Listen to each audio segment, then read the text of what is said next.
ಗಾಂಧಾರ ನಗರ ಎಂಬ ಊರಿನಲ್ಲಿ ಜನರು ಬರಗಾಲದಿಂದ ವ್ಯವಸಾಯ ಮಾಡಲು ಸಾಧ್ಯವಾಗದೆ ಹಸಿವಿನಿಂದ ಬಳಲುತ್ತಿದ್ದರು. ಅದೇ ಊರಿನಲ್ಲಿ ರಾಜ ಮನೆತನದವರಾದ ರಘುವಂಶಿ ಕುಟುಂಬ ಕೂಡ ಗಾಂಧಾರ ನಗರದಲ್ಲೇ ವಾಸಿಸುತ್ತಿದ್ದರು ಹಾಗೂ ಗಾಂಧಾರ ನಗರದ ವ್ಯವಹಾರಗಳನ್ನ ನೋಡಿಕೊಳ್ಳುತ್ತಿದ್ದರು. ರಘುವಂಶಿ ಕುಟುಂಬದ ಮುಂದಿನ ವಾರಸ್ದಾರ ವಿಜಯ್ ರಘುವಂಶಿ. ಇವನು ತುಂಬಾನೇ ಒಳ್ಳೆಯವನಾಗಿದ್ದ. ತನ್ನ ಊರಿನ ಜನರಿಗೆ ತಮ್ಮಲ್ಲಿರುವ ದವಸ ಧಾನ್ಯ ಹಾಗೂ ಹಣಕಾಸು ಕೊಟ್ಟಿ ನೋಡಿಕೊಳ್ತಾ ಇದ್ದ. ಆದರೆ ಕಾಲಕ್ರಮೇಣ ತಮ್ಮ ಬಳಿಯಿದ್ದ ದವಸ ಧಾನ್ಯ ಹಣ ಎಲ್ಲ ಖಾಲಿಯಾಗಿ ಜನರಿಗೆ ಏನನ್ನೂ ಕೂಡ ಕೊಡಲು ಸಾಧ್ಯವಾಗುತ್ತಿರಲಿಲ್ಲ. ಜನರು ತಮ್ಮ ಜಮೀನಿನಲ್ಲಿ ವ್ಯವಸಾಯ ಮಾಡಲು ಮಳೆ ಬರದ ಕಾರಣ ಜೀವನವನ್ನ ನಡೆಸಲು ಬೇರೆ ಊರುಗಳಿಗೆ ವಲಸೆ ಹೋಗ್ತಿದ್ರು. ವಿಜಯ ರಘುವಂಶಿ ತನ್ನ ಊರಿನ ಜನಗಳು ಬೇರೆ ಊರುಗಳಿಗೆ ವಲಸೆ ಹೋಗುವುದನ್ನ ನೋಡಿ ತನ್ನ ತಾತನಾದ ವಿದುರ ರಘುವಂಶಿ ಬಳಿ ಹೋಗಿ, ತಾತ, ಜನರು ವ್ಯವಸಾಯ ಮಾಡಲು ಸಾಧ್ಯವಾಗದೆ ಜೀವನವನ್ನು ನಡೆಸಲು ಬೇರೆ ಊರಿಗೆ ವಲಸೆ ಹೋಗುತ್ತಿದ್ದಾರೆ. ಹೀಗೆ ಆದರೆ ನಮ್ಮ ಮುಂದಿನ ದಿನಗಳಲ್ಲಿ ನಮ್ಮ ಊರಿನಲ್ಲಿ ಯಾರೂ ಇರುವುದಿಲ್ಲ. ವಿಜಯ್, ನಾವು ಮಾಡುವ ಎಲ್ಲ ಪ್ರಯತ್ನವನ್ನು ನಾವು ಮಾಡಿದ್ದೇವೆ. ದೇವರು ನಮ್ಮ ಮೇಲೆ ಕರುಣೆ ತೋರಿಸಬೇಕು ಅಷ್ಟೇ. ವಿಜಯ ರಘುವಂಶಿ ಹುಣ್ಣಿಮೆ ದಿನ ಅರಮನೆಯಲ್ಲಿ ಮಲಗಿರುವಾಗ ಅವನ ಕನಸಿನಲ್ಲಿ ಒಂದು ವಿಚಿತ್ರ ಆಕಾರ ಬಂತು. ನನಗೆ ಬಲಿ ಬೇಕು, ಬಲಿ ಬಲಿ ಬಲಿ ಎಂದು ಕೂಗುತ್ತಿತ್ತು. ಅದನ್ನ ಕಂಡು ವಿಜಯ ರಘುವಂಶಿ ಭಯದಿಂದ ಎದ್ದು ಕುಳಿತುಕೊಳ್ತಾನೆ. ಕನಸಿನ ಬಗ್ಗೆ ಯಾರಿಗೂ ಹೇಳೋದಿಲ್ಲ. ಆದರೆ ಈ ಕನಸು ಪ್ರತಿ ಹುಣ್ಣಿಮೆ ರಾತ್ರಿ ದಿನ ಬರುತ್ತಿತ್ತು. ನನಗೆ ಬಲಿ ಬೇಕು, ಬಲಿ, ಹಸಿವು, ಬಲಿ, ಹಸಿವು ಎಂದು ಕೇಳಿಕೊಳ್ಳುತ್ತಿತ್ತು. ಇದನ್ನ ಕಂಡು ವಿಜಯ್ ತನ್ನ ತಾತನಿಗೆ ಹೇಳ್ತಾನೆ. ಅದನ್ನ ಕೇಳಿ ವಿದುರ ರಘುವಂಶಿ ಈ ಬೀಳುತ್ತಿರುವ ಕನಸು ಯಾವುದರ ಕೆಟ್ಟ ಸಂಕೇತವಾಗಿದೆ ಎಂದು ಯೋಚಿಸುತ್ತಾರೆ. ವಿದುರ ರಘುವಂಶಿ ತಮ್ಮ ಊರಿನ ಗುರುಗಳನ್ನ ಕರೆದು ಅವರ ಬಳಿ ವಿಜಯನಿಗೆ ಬೀಳುತ್ತಿರುವ ಕನಸಿನ ಬಗ್ಗೆ ಹೇಳುತ್ತಾರೆ. ಗುರುಗಳು ತಮ್ಮ ದೈವಶಕ್ತಿಯಿಂದ ಪರಿಶೀಲಿಸಿದಾಗ ಅವರಿಗೆ ಏನೂ ತಿಳಿಯುವುದಿಲ್ಲ. ಅವರು ವಿದುರನಿಗೆ ಹೇಳುತ್ತಾರೆ, ಈ ಹುಣ್ಣಿಮೆ ದಿನದಂದು ಒಂದು ಕಪ್ಪು ಮೇಕೆಯನ್ನು ಬಲಿ ಕೊಟ್ಟು ಅದರ ರಕ್ತವನ್ನು ಅರಮನೆಯ ಸುತ್ತ ಚಿಮ್ಮಿಸುತ್ತೇನೆ. ಆ ದುಷ್ಟಶಕ್ತಿ ರಕ್ತದ ವಾಸನೆಯಿಂದ ಅರಮನೆಗೆ ಬರುತ್ತದೆ. ಆಗ ಅದರ ಬಗ್ಗೆ ತಿಳಿದುಕೊಳ್ಳೋಣ. ಗುರುಗಳು ಹುಣ್ಣಿಮೆ ರಾತ್ರಿ ಕಪ್ಪು ಮೇಕೆಯನ್ನ ಬಲಿ ಕೊಟ್ಟು ಅದರ ರಕ್ತವನ್ನ ಅರಮನೆಯ ನೆಲದ ಮೇಲೆ ಚಿಮ್ಮಿಸಿ ಒಂದು ಮಡಿಕೆಯಲ್ಲಿ ರಕ್ತವನ್ನ ಇಟ್ಟು ಅಲ್ಲಿಂದ ಎಲ್ಲರೂ ಹೋಗ್ತಾರೆ. ಹುಣ್ಣಿಮೆಯ ಮಧ್ಯರಾತ್ರಿಯಲ್ಲಿ ಒಂದು ಕಪ್ಪು ಹಾವು ಅರಮನೆಗೆ ಬಂದು ಒಂದು ಶಬ್ದ ಮಾಡುತ್ತಾ ಮಡಿಕೆಯಲ್ಲಿ ಇದ್ದ ರಕ್ತವನ್ನ ಕುಡಿದು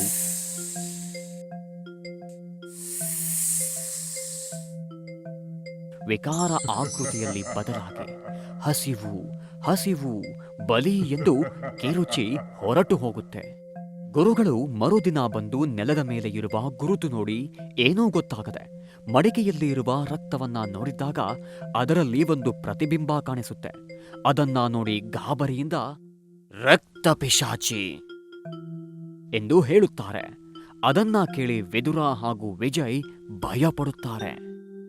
ಈ ರಕ್ತಪಿಶಾಚಿ ಯಾಕೆ ವಿಜಯನ ಕನಸಿಗೆ ಬಂದು ಅವನನ್ನು ಕಾಡುತ್ತಿದೆ? ಮುಂದಿನ 2 ವಾರಗಳಲ್ಲಿ ಚಿತ್ತ ಹುಣ್ಣಿಮೆ ಬರುತ್ತದೆ.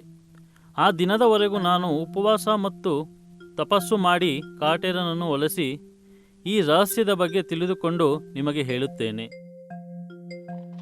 2 ವಾರಗಳ ನಂತರ ವಿದುರ ರಘುವಂಶಿ ಹಾಗೂ ವಿಜಯ್ ರಘುವಂಶಿ ಇಬ್ಬರು ಗುರುಗಳು ತಪಸ್ಸು ಮಾಡುತ್ತಿರುವ ಜಾಗಕ್ಕೆ ಹೋಗಿ ರಹಸ್ಯ ಬಗ್ಗೆ ಗೊತ್ತಾಯಿತೆ ಎಂದು ಕೇಳುತ್ತಾರೆ. ನಾನು ಕಾಟೇರನ ಬಳಿ ಕೇಳಿದಾಗ ಏನು ತಿಳಿಯಿತು ಎಂದರೆ, ಸುಮಾರು 18 ವರ್ಷಗಳ ಹಿಂದೆ ರಾಜ ಭಾರ್ಗವ ರಘುವಂಶಿ ತಮ್ಮ ಬಳಿ ತುಂಬಾ ಸಂಪತ್ತು ಹೊಂದಿದ್ರು. ದುರಾಸೆಯಿಂದ ಬೇರೆ ಸಾಮ್ರಾಜ್ಯಗಳ ಮೇಲೆ ದಾಳಿ ಮಾಡಿ ಕೊಳ್ಳೆ ಹೊಡೆಯುತ್ತಿದ್ದ. ಒಂದು ದಿನ ಕಾಲಕೇಯ ಎಂಬ ಮಾಂತ್ರಿಕನ ಬಳಿ ಹೋಗಿ,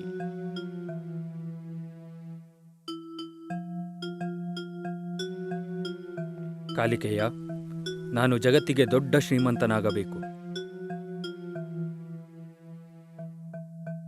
ಆ ಮಾಂತ್ರಿಕ ತನ್ನ ದುಷ್ಟ ಶಕ್ತಿಯಿಂದ ಕೆಲವು ವಿಷಯ ತಿಳಿದು ನೇಲಿಮಣಿ ಕಣಿವೆ ರಕ್ತ ಪಿಶಾಚಿ ಬಗ್ಗೆ ಹೇಳುತ್ತಾನೆ. ರಾಜ ಭಾರ್ಗವ ರಘುವಂಶಿ ಆ ನಿಧಿಯನ್ನ ಪಡೆಯಲು ಯಾವುದೇ ಮಾರ್ಗ ಇಲ್ಲವೇ ಎಂದು ಮಾಂತ್ರಿಕನ ಬಳಿ ಕೇಳುತ್ತಾನೆ. ಒಂದು ಮಾರ್ಗ ಇದೆ, ಆದ್ರೆ ಅದು ತುಂಬಾನೇ ಕಷ್ಟ. ನಿಧಿ ಪಡ್ಕೊಳ್ಬೇಕು ಅಂದ್ರೆ ಪ್ರಾಣಿ ಬಲಿ ಅಥವಾ ನರಬಲಿ ಕೊಡಬೇಕಾಗುತ್ತೆ. ಇದಕ್ಕೆ ರಾಜ ಒಪ್ಪಿಕೊಳ್ಳುತ್ತಾನೆ. ಅದಕ್ಕೆ ಕಾಲಕೇಯ ಹೇಳುತ್ತಾನೆ, ಮುಂದಿನ 15 ದಿನಗಳಲ್ಲಿ 20 ವರ್ಷಕ್ಕೆ ಒಮ್ಮೆ ಬರುವ ರಕ್ತಘೋರ ಅಮಾವಾಸ್ಯೆ ಬರುತ್ತೆ. ಆ ದಿನದಂದು ನಿಧಿ ಪಡೆಯಲು ಹೋಗೋಣ. ಅಮಾವಾಸ್ಯೆಯ ದಿನ ರಾಜ ಭಾರ್ಗವ ಯಾರಿಗೂ ಗೊತ್ತಾಗದೆ ತನ್ನ ಸೇವಕರನ್ನು ಹಾಗೂ ಕಾಲಕೇಯನನ್ನು ಕರೆದುಕೊಂಡು ನೀಲಮಣಿ ಕಣಿವೆಗೆ ಹೋಗುತ್ತಾರೆ. ನೀಲಮಣಿ ಕಣಿವೆಯಲ್ಲಿ ಒಂದು ಗುಹೆಯ ಹತ್ತಿರ ಮೇಕೆಯನ್ನ ಬಲಿ ಕೊಡಲು ಸಿದ್ಧರಾಗುತ್ತಾರೆ. ಆಗ ಅವರನ್ನು ಒಂದು ದೊಡ್ಡ ಹಾವು ಬಂದು ತಡೆಯುತ್ತದೆ. ನಿಧಿಯ ಮೇಲೆ ಇರುವ ನಿಮ್ಮ ದುರಾಸೆಯಿಂದ ನಿಮ್ಮ ಪ್ರಾಣವನ್ನು ಕಳೆದುಕೊಳ್ಳಬೇಡಿ ಎಂದು ಎಚ್ಚರಿಸುತ್ತದೆ. ಆದರೆ ದುರಾಸೆಯ ರಾಜ ಹಾವಿನ ಮಾತು ಕೇಳದೆ ನನಗೆ ನಿಧಿ ಬೇಕು ಎಂದು ತಮ್ಮ ಸೇವಕನಿಗೆ ಮೇಕೆಯನ್ನ ಬಲಿ ಕೊಡು ಎಂದು ಆಜ್ಞೆ ಮಾಡುತ್ತಾನೆ. ಮೇಕೆ ಬಲಿ ಕೊಡುತ್ತಿದ್ದಂತೆ ರಕ್ತ ಪಿಶಾಚಿ ಗಾಢ ನಿದ್ದೆಯಿಂದ ಎದ್ದು ಕತ್ತಿಯಿಂದ ಸೇವಕನ ಕತ್ತು ಕತ್ತರಿಸಿ ಗುಹೆಯ ಹೊರಗಡೆ ಬರುತ್ತದೆ.